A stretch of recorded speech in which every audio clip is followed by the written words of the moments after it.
Magandang umaga! Kumusta po?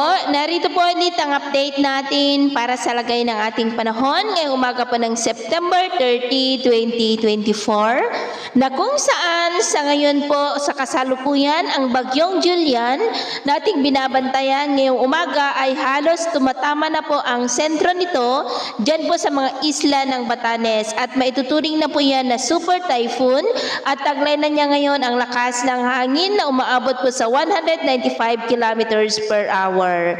Maghapon po ngayon na magdudulot ng mapanganib na panahon sa Batanes, kaya pagdasal po natin ang kaligtasan ng ating mga kababayan na Ibatan. Bukas po yan kikilos pataas at sa Miyerkules ng hapon, posible naman po yan natatama dyan sa may Taiwan at pagsapit ng Huwebes ng hapon, tuluyan na po yan na makakalabas sa ating area of responsibility.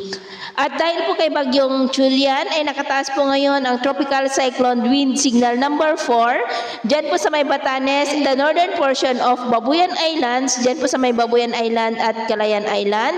Signal number 3 naman po sa nalalabing bahagi pa ng Babuyan Islands and the northeastern portion po ng mainland Cagayan, dyan po sa may Santa Ana.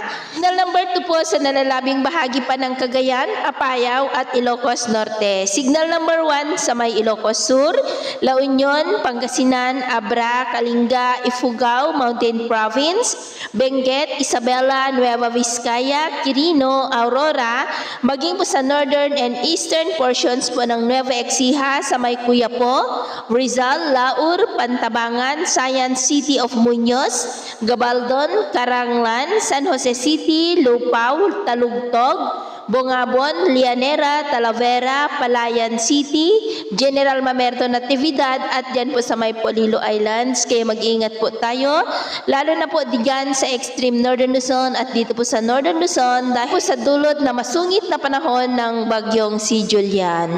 At sa atin naman pong mga baybayin, ipinagbabawal po ang pagpalaot sa lahat po ng klase ng sasakyang pandagat sa seaboard po ng Batanes at Babuyan Islands dahil ang mga alon po dyan ay posible na aabot hanggang po sa 9 meters height. Kasalukuyan po na nandyan ang napakalakas na bagyo.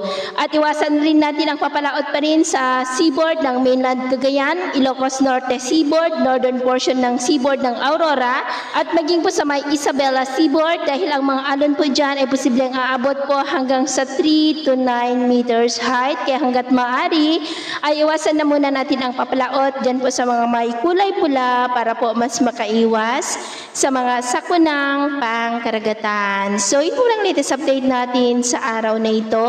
At ako po muli si James na nagsasabing sa kahit anong pagsubok po na darating sa ating buhay, huwag na huwag po tayong mawawalan ng pag-asa. Thank you and God bless.